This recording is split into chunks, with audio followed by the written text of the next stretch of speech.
Hello everyone, so welcome back to my day 6 and 7 of my Japan trip. और हम पहुंच गए हैं क्योटो, जो कि जापान का कल्चरल कैपिटल है। और इसी कल्चरल कैपिटल को आप बिल्कुल बजट फ्रेंडली ट्रिप बना सकते हैं by opting for Sky Hop bus. Yes, this is very very economical. इसमें आपको 1 डे वैलिड पास मिलेगा और 2 डेज वैलिड पासेस भी मिलेंगे। टिकट्स के रेट स्क्रीन पर हैं। अगस्त की गर्मी और ह्यूमिडिटी के लिए टेंशन बिल्कुल ना लें, क्योंकि स्काई हॉप बस है fully air conditions and the seats are very comfortable.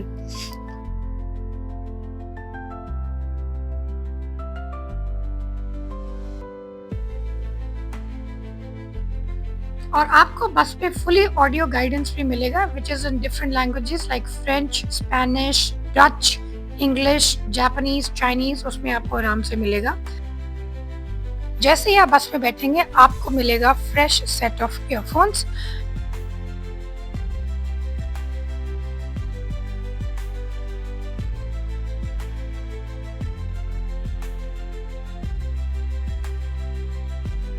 To my surprise, अगस्त के इस ऑफ सीजन में भी मुझे काफी टूरिस्ट मिले and they were from all over the world. तो अब मैं थोड़ा सा बताती हूँ आपको स्काई हॉप बस के बस रूट के बारे में। इसमें 2 लाइंस हैं, एक है east line which is blue and the other is west line which is red. आप बस में बैठेंगे क्योटो स्टेशन से, जो है कारासुमा एग्जिट। वहीं से आप पहले रेड लाइन की तरफ जाएंगे। तो मैं रेड लाइन की तरफ गई। सबसे पहले मैंने देखा निजोजो कासल।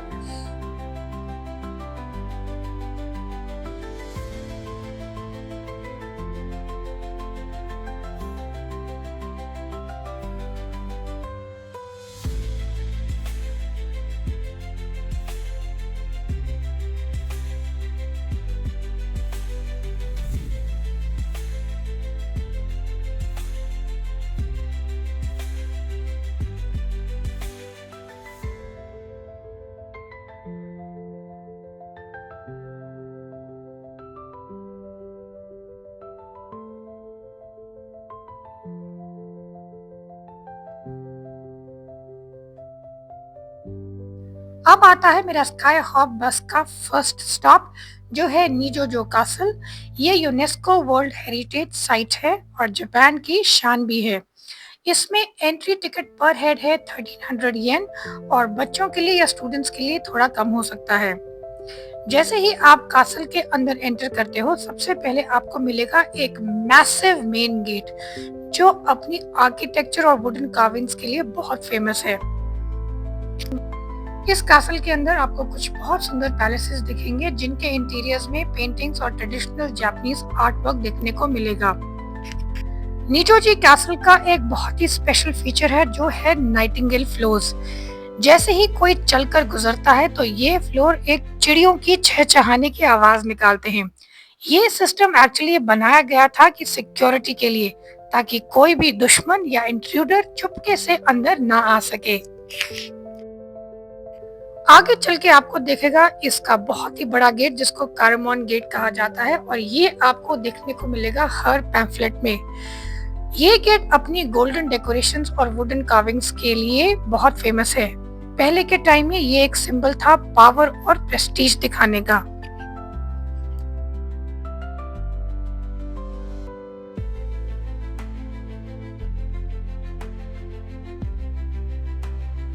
इसी महल के अंदर आपको मिलेंगे ट्रेडिशनल जापानीज लैंडस्केप गार्डन्स, जिसमें स्टोन पाथवेज, मैनिक्योर ट्रीज और सीजनल फ्लावर दिखाई देंगे। इसके अलावा कासल के अंदर वाटर बॉडीज भी हैं, जिनमें पॉन्ड्स और छोटी छोटी स्ट्रीम्स भी मिलेंगी। आप चाहे समर्स में जाएं या ऑटम सीजन में, हर बार आपको ये गार्डन्स अपनी ही अलग ब्यूटी के साथ दिखेंगे। और एक पर्सनल एडवाइस, जापान के ट्रिप के लिए प्लीज आप अपने साथ कंफर्टेबल वॉकिंग शूज ही लेके जाएं, जैसे स्पोर्ट्स शूज। और अगर आपको अपने इंस्टाग्राम के लिए फोटोग्राफ्स खींचनी है तो उसके लिए आप अपने बैग में फैंसी हील्स अलग से पैक करके लेके जा सकते हैं। श्राइन्स और टेम्पल्स का एक और बहुत मेन रूल है कि यहाँ पे आपको ट्राउजर्स या टी शर्ट्स में ही जा सकते हैं। Avoid wearing short or skimpy clothes whenever you are visiting these shrines and temples in Japan. ये एक अच्छा तरीका है उनके कल्चर और रिलीजन को रिस्पेक्ट देने का।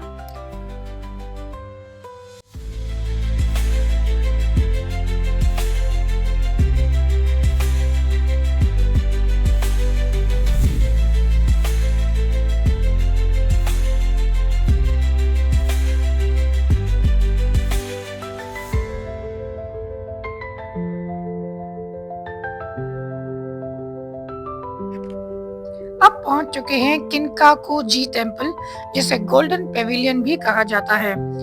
इसके एंट्री गेट तक पहुंचने के लिए आपको एक छोटी सी स्ट्रीट से गुजरना पड़ता है, जहां दोनों तरफ छोटे कैफेज और सुवेनियर शॉप्स हैं। ये पूरा रास्ता एकदम लाइवली लगता है और आप जापानीज घरों के डिजाइन और आर्किटेक्चर भी एडमायर कर सकते हैं। इसकी एंट्री टिकट एडल्ट्स के लिए 500 येन है और बच्चों के लिए 300 येन।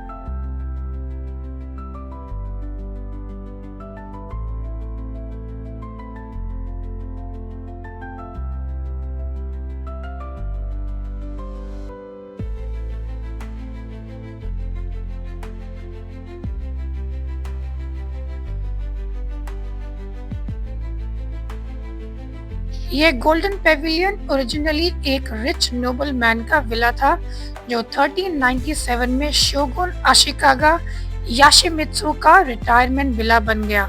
उनकी डेथ के बाद इसे एक ज़ेन बुद्धिस्ट टेम्पल में कन्वर्ट कर दिया गया। और एक और इंटरेस्टिंग फैक्ट, इस टेम्पल को एक्चुअली अपने टाइम में 2 बार रीबिल्ड किया गया है। 1950 में एक मॉन्क ने इसे आग लगा दी थी और जो आज हम देखते हैं वो 1955 में बनाया गया था। अब आग क्यों लगाई थी उसका डिटेल मुझे नहीं मालूम।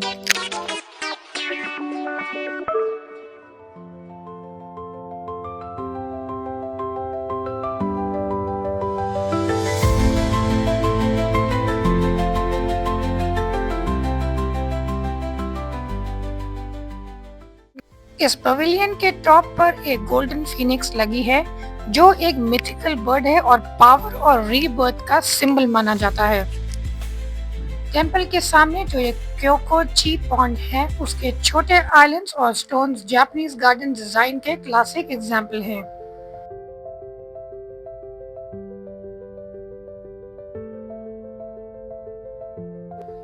इस टेम्पल का हिस्सा पब्लिक के लिए ओपन नहीं है। यहाँ आप सिर्फ बाहर से टेम्पल और उसके रिफ्लेक्शन को ही एंजॉय कर सकते हो।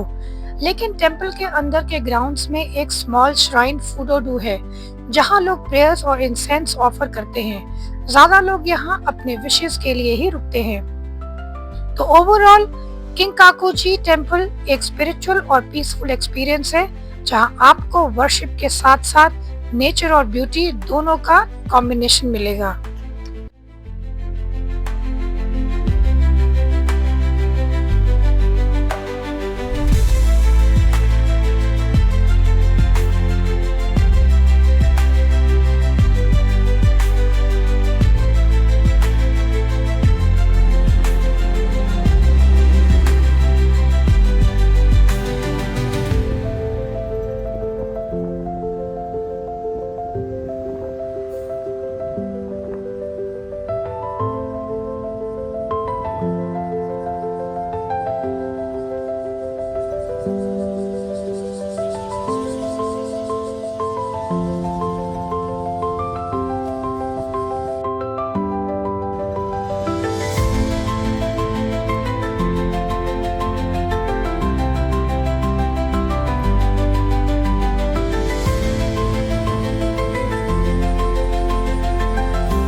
अब मैं जा रही हूँ मेरे नेक्स्ट स्टॉप के लिए, जो है क्योटो इंपीरियल पैलेस, और ये दोशीशा यूनिवर्सिटी के बिल्कुल ऑपोजिट है। जैसे ही आप पैलेस की तरफ बढ़ते हो तो आपको रास्ता काफी पीसफुल और वाइड ओपन लगता है। और ये पैलेस एक टाइम पर जापान के एम्परर्स का ऑफिशियल रेजिडेंस था। 1869 तक जापान की कैपिटल क्योटो थी और उस वक्त तक यही पैलेस रॉयल फैमिली का घर भी हुआ करता था। पैलेस के अंदर आपको ट्रेडिशनल जापानीज आर्किटेक्चर देखने को मिलेगा, जैसे बहुत बड़े बड़े गेट्स, वुडन हॉल्स और ब्यूटीफुली मेंटेन गार्डन्स। पहले यहाँ ग्रैंड सेरेमनीज और रॉयल फंक्शंस हुआ करते थे। अब टूरिस्ट के लिए कुछ स्पेसिफिक हॉल्स ही खुले हैं। यहाँ पिक्चर्स क्लिक करने के लिए काफी सीनिक स्पॉट्स हैं, जैसे water bodies in the background, these huge palace buildings and so on।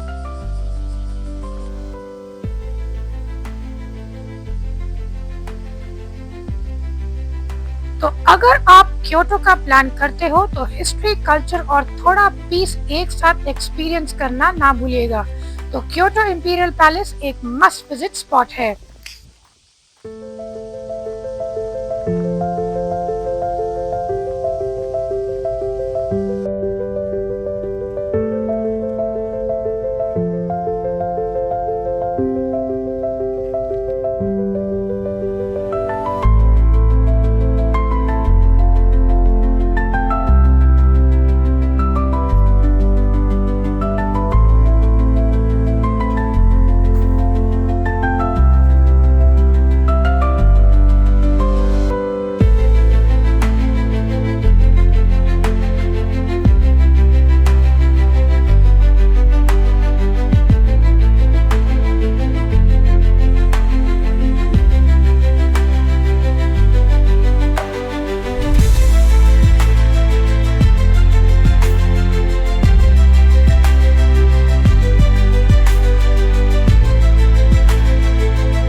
Important information, आप नेक्स्ट स्टॉप से blue line that means east line की बस चेंज कर सकते हो।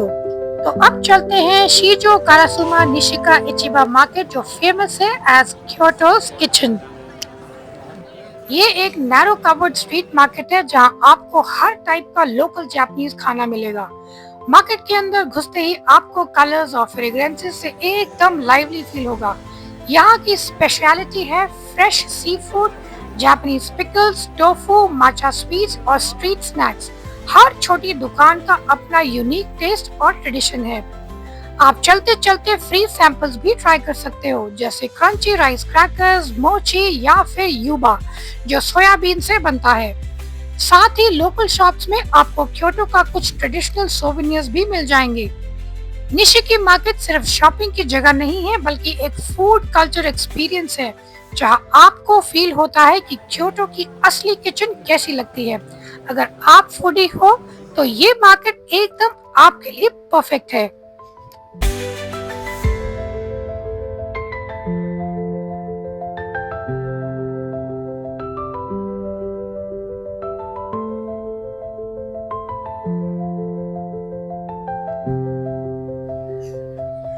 नेक्स्ट स्टॉप है मेरा गिंकाकुजी टेम्पल, जिसे सिल्वर पेविलियन के नाम से भी जाना जाता है।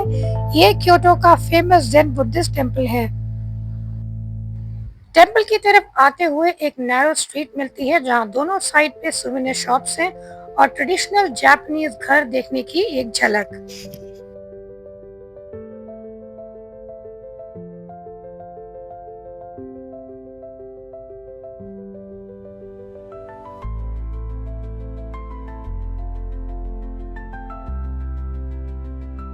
गिनकाकुजी टेम्पल की एंट्री फी है 500 yen for adults and 300 yen for children. जैसे ही आप अंदर एंटर करते हो, सबसे पहले आपका वेलकम होता है फेमस ज़ेन गार्डन से।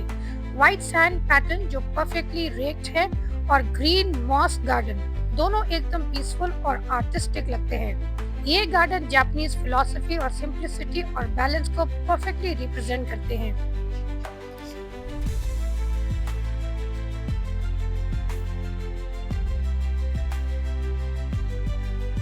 गार्डन के अंदर एक छोटा सा अपहिल पाथ है जो आपको थोड़ा ऊपर ले जाता है। वहां से आपको पूरा टेम्पल और क्योटो सिटी का एक बहुत ही सुंदर पैनोरामिक व्यू मिलेगा। ऑटम के कलर्स या स्प्रिंग ग्रीनरी के साथ ये व्यू और भी मैजिकल लगता है।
अब नेक्स्ट स्टॉप है यासाका श्राइन, जिसे लोग ग्योन श्राइन भी कहते हैं।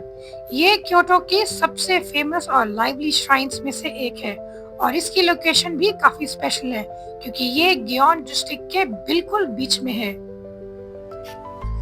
यासाका श्राइन की सबसे बड़ी खासियत ये है कि शाम को यहाँ के लैंटर्न्स एकदम मैजिकल ग्लो करते हैं। सेंट्रल स्टेज पर आपको हंड्रेड्स ऑफ व्हाइट लैंटर्न्स लटके मिलेंगे जिन पर लोकल शॉप्स और रेस्टोरेंट्स के नाम लिखे हैं। ये एक ट्रेडिशन है जहाँ लोकल कम्युनिटी श्राइन को सपोर्ट करती है और जब रात को ये सब एक साथ लाइट अप होते हैं तो पूरा एटमॉस्फेयर फेस्टिवल जैसा लगता है। मुझे यहाँ शाम तक रुकने का ज्यादा मौका नहीं मिला, लेकिन जो सीन मैंने देखा वो अपने आप में ही एक मैजिकल था। श्राइन के ऊपर एकदम थिक क्लाउड्स और उनके पीछे का ड्रामेटिक स्काई इस प्लेस को एक पिक्चर पोस्टकार्ड जैसा बना दिया। लैंटर्न्स के नीचे श्राइन और ऊपर वो क्लाउड्स दोनों ने मिलकर एक स्टनिंग बैकड्रॉप क्रिएट किया और मैंने बहुत ही सुंदर पिक्चर्स भी क्लिक की। यासाका श्राइन काफी फेमस है ग्योन मसूरी के लिए, जो हर जुलाई में होता है। तब ये पूरा एरिया लाइफ और सेलिब्रेशन से भर जाता है। लेकिन इवन नॉर्मल डेज पर भी ये श्राइन एक परफेक्ट ब्लेंड है स्पिरिचुअलिटी और कल्चरल चार्म का। अगर आप क्योटो जाएंगे तो यासाका श्राइन जरूर विजिट करना, चाहे आप दिन के टाइम जाएं या शाम के टाइम।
डे 7 में मैंने विजिट किया फुशीमी इनारी ताइशा।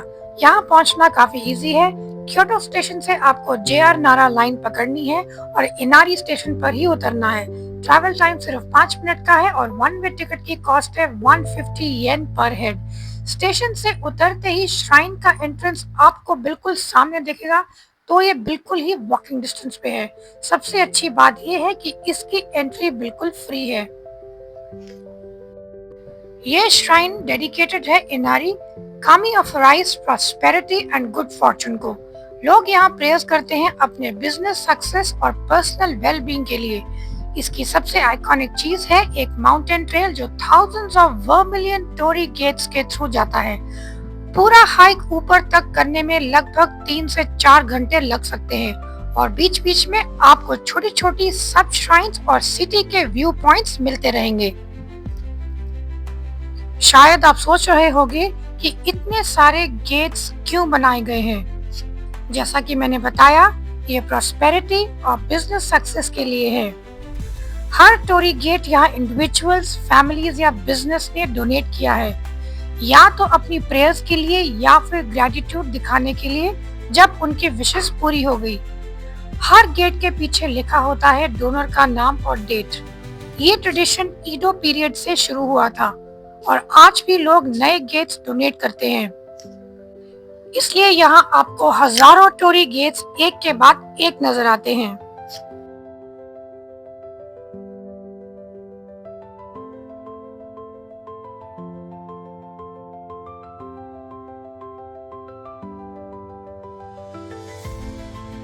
तो इसी के साथ मेरी क्योटो की जर्नी का डे 6 एंड डे 7 खत्म होता है।